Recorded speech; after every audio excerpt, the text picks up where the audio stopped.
Bueno, pues buenos días a todos. Muchas gracias, Javier, por la presentación. Soy Luis Ignacio Vicente del Olmo, soy Chief Innovation Officer de ASTI, ahora el área de robótica móvil de ABB.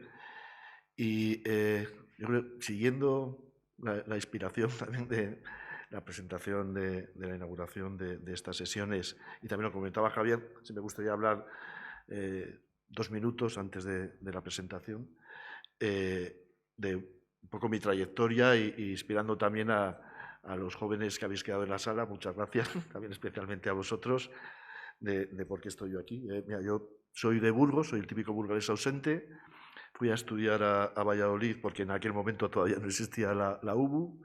Tuve oportunidad de entrar pronto en Telefónica, que me mandó a Boston. Estuve estudiando en el Instituto Tecnológico de Massachusetts cuando todavía tampoco se sabía muy bien lo que era aquello aquí. Volví a España, he viajado mucho, he estado de 30 años en Telefónica liderando pues, seguramente el mayor equipo de I+D del país, y hasta hace 5 años no tuve oportunidad de volver a Burgos. Entonces, me recuerdo, fueron unas jornadas organizadas en FAE. Yo creo que también aquello fue el germen de lo que estamos comentando hoy, porque empezamos a hablar de esa industria que había en Burgos, que no era muy conocida, que las decisiones de la industria burgalesa se toman aquí. No olvidemos pues, que teníamos a pues, los Gestam, los Aciturri, los Antolín, los Campofrío, etcétera. Y entonces, en ese sentido, pues veíamos que era necesario esa conexión, y yo creo que de aquellas conversaciones y de otros, y pues surgió el DIBU, y entonces enhorabuena a lo que es hoy el DIBU, enhorabuena al presidente, enhorabuena a Belén en ese sentido, porque creo que estáis haciendo algo grande desde nuestra tierra burgalesa. Yo también en ese momento ya dejé Telefónica, me propuso Verónica Pascual, la CEO de ASTI, entrar en el Consejo de Administración. También me pidió ser Chief Innovation Officer a tiempo parcial, lo cual siempre es un reto. Y pues después de una decisión estratégica decidimos que teníamos que permanecer con el espíritu que teníamos en ASTI, que es liderar la robótica móvil del mundo desde Madrigalejo del Monte, un pueblo de menos de 200 habitantes a 20 kilómetros de aquí. Y entonces pues decidimos integrarnos en ABB. Y ahora mismo somos, digamos, la cabeza de la robótica móvil de ABB, una de las empresas de robótica más importantes del mundo, y tenemos pues, un plan estratégico con el apoyo del ICE y de la Junta de Castellón, que siempre ha sido un socio relevante para nosotros, pues de generar más de 3.000 puestos de trabajo en un pueblo de 100 habitantes, multiplicar por 4 nuestra fábrica, y desde Burgos pues ir adelante. Entonces, os animo a los jóvenes que estudien robótica, porque lo que nos falta obviamente es el talento, y nos faltan ingenieros que quieran trabajar en estas áreas. Pues con esta introducción y reiterando para mí el orgullo que es volver a mi casa como burgalés ausente y hablar algo de industria y de robótica, pues quería ya presentaros mi presentación. Por favor, ¿me la podéis poner, por favor? Y en la presentación la había titulado justo algunas tendencias de robótica móvil, en el sentido de una visión amplia de qué es lo que nos preocupa hoy en la industria. Muchas gracias por la presentación. Bueno, esto lo comentaba con José María Vela también hace unos minutos. A mí me gusta empezar las presentaciones, decir, mira, hablo desde la industria, todos los días estoy hablando con clientes, con proveedores, con amigos que dirigen fábricas aquí o en cualquier parte del mundo, y entonces es importante saber lo que nos preocupa hoy, ¿no? Y entonces, o sea, por un lado, en el eje X, el eje de las abscisas, estaría el nivel de importancia, en nivel Y tendríamos, pues, según va aumentando esta importancia. Para mí lo que está, hombre, a la derecha, pues yo creo que es conocido, es el telediario. Estamos hablando de inflación, de incertidumbre, de cadena de suministro, estamos hablando de cierta crisis económica que vamos viendo. Estamos viendo lo de Ucrania. Es interesante que lo de Ucrania no está arriba ya, o sea, Ucrania lamentablemente ya es una noticia que permanece, que para nosotros ya casi no es ni noticia, pero bueno, eso sería otro tema. Pero sí me gustaría poner foco justo en lo que es la izquierda de esta transparencia, ¿no? Porque ahí tenemos, pues vemos el mundo de la realidad aumentada, en AR, VR y la realidad virtual, vemos el tema de automatización de procesos, y vemos arriba, y eso para mí es la noticia también de esta slide, la industria 4.0. O sea, la industria 4.0 sigue siendo una tendencia en crecimiento. Yo recuerdo, yo participé hace 7 años en la creación de la primera comisión de industria 4.0 en COE en España. Hace 7 años, bueno, pues vemos que todavía es una tendencia que sube. La industria, y es una de las cosas que he aprendido en estos años, pues somos también bastante conservadores, porque trabajando 7x24 tampoco estamos para experimentos, pero vemos que en cualquier caso es una tendencia. Es decir, mucho de las cosas que estamos hablando de industria 4.0, pues todavía están por llegar, y para mí, por lo tanto, es una gran oportunidad. ¿Qué está pidiendo la industria? O sea, ¿qué pedimos nosotros como robótica móvil o qué vemos que nos están pidiendo nuestros clientes de Burgos, de Europa, de China, de Estados Unidos? Pues por un lado flexibilidad, es decir, ya no vale tener cadenas de montaje muy estables que perduren 10 años para fabricar automóviles. Ahora estamos en el debate del PERTE, del vehículo eléctrico y conectado, por ejemplo, y una de las cosas que obviamente ahí tiene que salir es que tienen que ser cadenas de montaje dinámicas, tienen que ser cadenas de montaje simples, es decir, o sea, no estamos para dar complejidad o mayor complejidad a nuestros clientes, tienen que ser adaptables, es decir, en el sentido de, a lo mejor, si quiero fabricar un nuevo vehículo, pues tengo que cambiar buena parte de mi fábrica, tengo que hacer casi fábricas a medida de cada vehículo. Siguiendo por la primera línea, tenemos que mejorar la velocidad en el mercado y tenemos que intentar recuperar en nuestro emprendimiento por los tiempos de startups. Esto se dice fácil, pero obviamente al final para hacerlo es un poquito más difícil. Tenemos que ser también modulares, tenemos que ser escalables, es decir, ya tener en cuenta que la industria está pasando del hardware al software, es decir, nosotros, ABB, ASTI, muchas de las grandes fábricas que tenemos aquí somos muy buenos en hardware, somos muy buenos en algo que podemos tocar, en bienes tangibles, pero ahora mismo estamos yendo hacia el software, hacia los bienes intangibles, necesitamos incorporar grandes especialistas en software en nuestras fábricas y, por lo tanto, gracias a esa modularidad basada en software, pues vamos a poder al final ser más escalables. Obviamente estamos yendo a la digitalización, ya no tiene sentido que las cosas no estén conectadas. Yo, recuperando esa historia, yo estaba en el equipo que trajo Internet a España y todavía veíamos cuál podía ser el modelo de negocio. Ahora mismo ya no tiene sentido que las cosas no estén conectadas. Obviamente tenemos que recuperar y acelerar el retorno de la inversión. Yo también en su momento de la Telefónica se llamaba retorno de la innovación, porque al final cuando innovamos, nunca lo olvidéis, esto va también de aportar valor para mi empresa y también para la sociedad, para ser más sostenibles, pero al final tenemos que tener siempre esa visión de retorno, esa visión finalista, y al final también tenemos que ir probando el futuro. Y no es fácil, porque al final si estoy en el día a día, cuando estoy hablando de I+D, cuando estoy hablando de innovación, tengo que ir pensando también cuál es mi plan estratégico para 2, 3 años, incluso más largo plazo, y no es fácil compatibilizar ambas cosas. Si nos centramos en la robótica móvil, yo suelo decir que los AGVs o los AMRs de ASTI, ahora ABB, pues bailan, dance, serían las siglas en inglés, porque son digitales, son autónomos, son non-emission, o sea, sin emisiones, son conectados y eléctricos. Esto sería la base también, obviamente, de cualquier vehículo en el futuro. Es decir, somos cierto precedente, hombre, el tamaño, la escala es diferente, nosotros hacemos miles, cualquier OEM, cualquier fábrica de automóviles pues hace millones, pero sí es cierto que yo no entiendo un vehículo industrial o digamos de transporte público o privado que no sea digital, autónomo, sin emisiones, conectado y eléctrico. Y en ese sentido, pues, ¿hacia dónde va la robótica? Pues mira, al final nosotros hacemos robots móviles, es decir, robots que llevan cosas en una fábrica o en un almacén de un sitio a otro.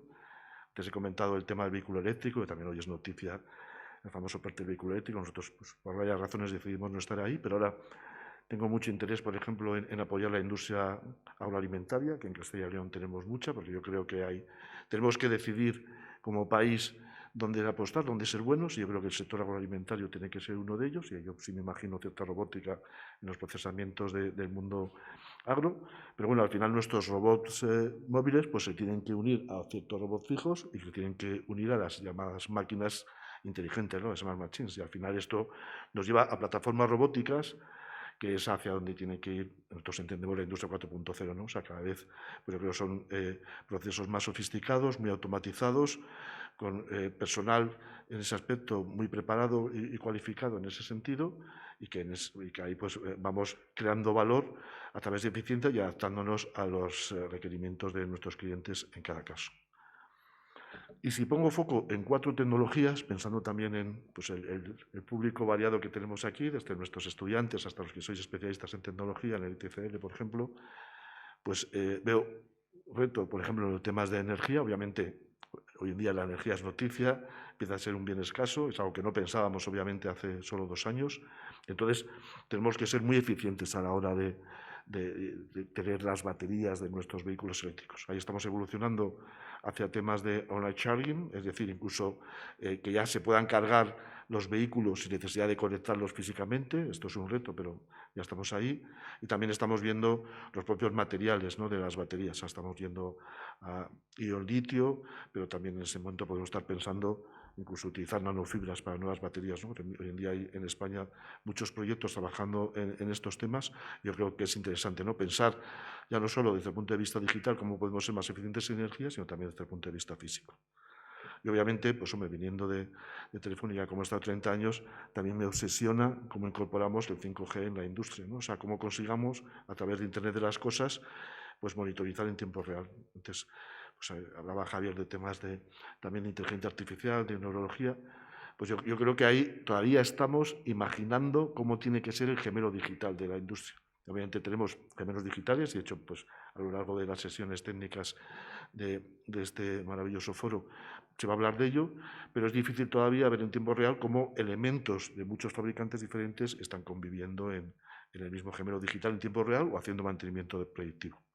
Ahí estamos avanzando mucho en tendencias de simulación, o sea, tenemos que llegar a tener la imagen física de lo que es la fábrica real, incluso si podemos ir por delante a cierta previsión y predicción de que va a fallar, pues soy capaz de, en una fábrica que trabaja 7x24, pues pararlo en el momento justo para poder hacer el cambio que necesito en un repuesto, por ejemplo, en un momento determinado, entendiendo que ahora mismo también el tema de supply chain, el tema de repuestos está siendo crítico. Y también, pues, si hablamos de vehículos autónomos, pues estamos avanzando mucho en técnicas de navegación, ¿no? Navegación es lo que hace, pues, un vehículo que pueda ir de un sitio A a un sitio B por el camino más eficiente en cada momento. Generalmente, hasta ahora hemos trabajado mucho en navegación, es decir, va siguiendo ciertas vías magnéticas, navegación láser, pero ya empezamos a trabajar mucho en navegación basado en imágenes a través de cámaras, utilizando algunos de los algoritmos también que nos recordaba Javier, lo llamamos VSLAN, y que es que en tiempo real, pues un vehículo de desinfección, como teníamos en el UBU, pues sea capaz de dejarlo en el hall, coger el ascensor, ir a un quirófano, desinfectarlo y volver. O sea, eso pues tiene su gracia, tiene su tecnología, pero ya estamos muy cerca de que eso ocurra, porque la navegación tiene que ser cada vez más autónoma en ese sentido y no puede depender de que tengamos, pues, QRs o tengamos guías magnéticas en un momento determinado. Y en esa línea, y tengo solo 3 slides más, yo creo, es importante cuando estamos hablando de industria, ¿no? O sea, y cuando estamos hablando de industria, estamos hablando de datos, y de datos en la industria, si me permites. Entonces, este concepto de industria 4.0 está muy relacionado con gestionar la información. Ahora hablamos de inteligencia artificial. La inteligencia artificial, para alimentar esos algoritmos, como también veíamos, pues necesitamos datos. Necesitamos también datos para gestionar nuestros gemelos digitales. En el fondo, software, algoritmos, todo son datos. Y entonces, ahí ahora mismo tenemos varias tendencias industriales. En el sentido, parece que hemos pasado de compartir datos. Ahora mismo decimos, bueno, los datos son míos, no sé para qué, pero es un activo relevante, y yo creo que tenemos que avanzar un poco más también en lo que es la gestión estratégica de los datos. Y para ello, pues tenemos que preguntarnos fundamentalmente cosas en estos 4 campos, ¿no? Por un lado, desde el punto de vista estratégico, ¿qué información me interesa compartir? ¿Cómo evolucionar nuestra organización y la de mis clientes hacia un data-driven company? Es decir, o sea, no puedo gestionar todos los datos, tengo que ver cuál necesito. Desde el punto de vista técnico, tengo que ver cómo mido la calidad del dato, cómo lo porto, o sea, es decir, cómo te cambio datos con uno de mis proveedores o mis clientes. Desde el punto de vista jurídico y regulatorio, cuál es el marco de referencia. Antes también hablábamos de la nueva regulación de inteligencia artificial, y de ahí también tener en cuenta que cuando hablamos de datos, toda la regulación, el 95%, está asociado a datos personales, muy relevante en nuestra privacidad, pero en la industria manejamos datos no personales, datos que vienen de una máquina, que para mí tienen un valor inmenso y que tenemos que definir cómo se hace esa regulación. Y en ese sentido, pues también cuando hablamos de datos estamos hablando de un activo. En el fondo, de lo que estamos hablando en general es cómo aprendemos a gestionar los activos intangibles tecnológicos en la industria, y esto es algo también que nos dará para algunos años. Y en ese sentido, pues si tengo datos, al final tengo un valor, y si tengo un valor, pues tengo que ver cómo lo monetizo a través de plataformas de Smart Industria o otro tipo de cuestiones. Al final, y ya que estamos en Burgos, pues no me resigno a no dar cierta imagen visionaria, si me permitís. Pues mira, yo participo en foros de este tipo casi a diario.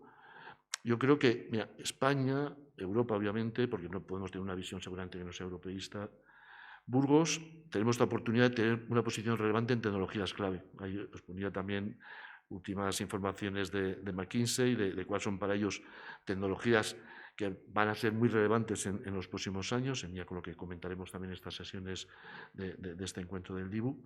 Pero bueno, yo creo, por aportar también algo para el debate, que antes también nos hablan de debate, necesitamos una buena gestión de talento, es decir, necesitamos también ese alineamiento entre las dos universidades de Burgos, entre las empresas, y necesitamos una regulación y políticas públicas que favorezcan la innovación. Antes hablábamos de inteligencia artificial, ahora hay mucho debate en torno a los PERTES, pero bueno, al final muchas veces casi pedimos la regulación mínima que favorezca la innovación, y eso yo también insisto que la colaboración que hemos tenido históricamente, obviamente desde Astia-BB y también antes desde Telefónica con las autoridades de la Junta de Castilla y León, con el ICE, etcétera, para mí ha sido un ejemplo de colaboración público-privada que ha favorecido la innovación en este tipo de cuestiones. Necesitamos el fomento de infraestructuras como el DIBU, y ahí animo a Belén a seguir ahí a tope, y sabes que tienes todo mi apoyo. A veces no solo infraestructuras como el DIBU, yo un ejemplo que suelo poner es que cuando traemos a ASTI colaboradores extranjeros que tienen hijos en edad de escolarización, todavía en Burgos no tenemos un colegio donde llevarlos y al final tienen que vivir en Madrid, dejar ahí un conflicto personal. Entonces, a veces las infraestructuras son tan simples como tener un colegio donde podamos escolarizar a la gente que viene a Burgos a ayudarnos al crecimiento de nuestras empresas. Y un último punto, que para mí también es uno de los mantras que persigo últimamente, es lo relativo a la gestión de la propiedad industrial. Ha habido mucho debate en España sobre el esfuerzo en I+D, que estamos ahora mismo al 60% a lo mejor de lo que está ocurriendo en Alemania, hablo de I+D privada. Estoy también ahora coordinando un grupo en COTEC de soberanía tecnológica, porque me interesa mucho que haya soberanía tecnológica en ese ámbito europeo. Pero si analizo la propiedad industrial, el gap es muchísimo mayor. Nosotros venimos a hacer ahora mismo 8 veces menos patentes que Italia, 15 veces menos que Francia, 30 veces menos que Alemania. Si hablo con una startup no tengo ni idea de lo que es muchas veces la propiedad industrial, y cuando voy a Estados Unidos pues me cambia totalmente esa cultura, ¿no? Si doy una charla de propiedad industrial en España van abogados, si lo doy en California van emprendedores, ¿no? Entonces yo creo que el tema de la propiedad industrial es una de las cosas que como Burgos, como España, como Europa, pues tenemos que ir impulsando. Y con esta termino la charla antes de dar paso a pues, mis compañeros que van a continuar con sus ponencias. Mira, estamos hablando todavía de Industria 4.0. Comentaba al principio que todavía es una tendencia en alza. Es algo que todavía está seguramente por consolidar, pero ya empezamos a hablar de la Industria 5.0, ¿no? Y la Industria 5.0 pues tiene 3 componentes que para mí son relevantes, ¿no? O sea, es resiliente. Lo de la resiliencia es una palabra que antes en la industria se utilizaba, pero no a nivel social, y ya pues sabemos que esa capacidad también esa tenacidad de poder adaptarnos a los cambios, de estar preparados para lo que viene, y en los 2 últimos años los 3 hemos aprendido mucho de esto. Tiene que ser sostenible, o sea, hoy en día ya no tiene sentido que las cosas no son sostenibles, en un sentido amplio, también sostenible obviamente a nivel industrial, pero estamos hablando de economía circular, estamos hablando de impacto en el entorno y estamos hablando de la propia sostenibilidad de las empresas, ¿no? Yo creo que eso es un punto relevante. Y también al final es human-centric, es decir, no olvidemos que aunque hablamos de industria, aunque hablamos de tecnología, aunque hablamos de máquinas, al final las personas siempre van a estar ahí. Yo todavía, incluso hablando de inteligencia artificial, veo que temas como la singularidad, etcétera, están muy lejos, es decir, todavía necesitamos gente muy preparada que trabaje en nuestras plantas industriales en Burgos, y para eso pues esa gente va a ser la base de la industria 5.0. Y sin más, pues a continuación, ya casi sin más dilación y cumpliendo el horario, me gustaría presentar a 4 magníficos ponentes que van a hacer las siguientes charlas. Yo lo voy a escuchar desde abajo porque es posible que no me quede hasta el final, pero sí me gustaría presentar pues, a Sara Maradiaga de Axis Lab, que nos va a hablar de un tema muy interesante relacionado con los datos, que es el potencial de la industria en modelos de datos abiertos, de Gaia X, por ejemplo. Yo creo que al final, lo mismo que hablamos ya de Smart Cities, pues vamos a empezar a hablar de Smart Industria y tenemos que ver cómo compartimos estos datos. Y viene Sara Maradiaga de Axis Lab, como sabéis, de maravillosa empresa relacionada con el mundo cloud de La Rioja. Viene también Olga Conejero, en este caso de Idonial, que sabéis es una unión de 2 centros tecnológicos, que en principio asturianos, aunque creo que también tienen ya una sede en Leganés, en Madrid, y va a hablar de la gestión de la corrosión 4.0. de Aciturri Tech, Aciturri, una de nuestras empresas emblemáticas, pues Carlos Noriega va a hablar de cómo están digitalizando su cadena de valor con temas como la inteligencia artificial o los RPAs, es decir, cómo lo que también nos comentaba Javier se lleva a la práctica. Y por último, Jesús Manuel Alegre Calderón, catedrático de la UBU, nos va a hablar de cómo están aplicando el Hot Stack Pressing, que es una tecnología que ya lleva tiempo, pero ahora mismo yo creo que están trabajando mucho en cómo se están mejorando las propiedades de esos materiales metálicos fabricados con fabricación aditiva, que esto yo creo que ya es bastante actual y bastante interesante. Y sin más, pues llamo al estrado a los 4 ponentes y nada, muchas gracias por vuestra atención.